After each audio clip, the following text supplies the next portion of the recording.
ভক্ত আছে, কৃষ্ণ ভক্ত, রাম ভক্ত, শিব ভক্ত, অনেক প্রকারের ভক্ত আছে।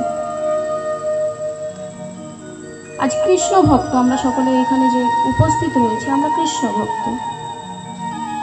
কৃষ্ণ ভক্ত, তার প্রমাণ কি? আমরা ভক্ত, তার প্রমাণ কি? তিলক ধারণ করেছি, কণ্ঠি ধারণ করেছি, এটাই প্রমাণ।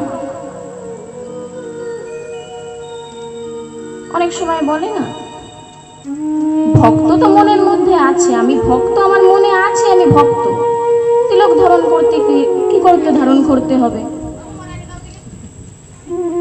মনের মধ্যে তো ভক্ত আছে, কিন্তু তিলক কেন ধারণ করব, কণ্ঠি কেন ধারণ করব?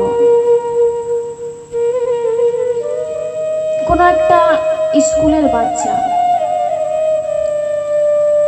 যদি, যেমন শিশু মন্দির স্কুলের বাচ্চা, সে যদি এখন সরকারি স্কুলের ড্রেস পরে স্কুলে যায়, কেউ বুঝবে কি শিশু মন্দির স্কুলের বাচ্চা কি সরকারি স্কুলের বাচ্চা? তেমনই তিলক আর কণ্ঠি দেখে প্রমাণ হচ্ছে যে আমি ভক্ত। ভক্তের প্রমাণ তিলক আর কণ্ঠি। মনের মধ্যে ভক্ত আছে তা বললে হয় না।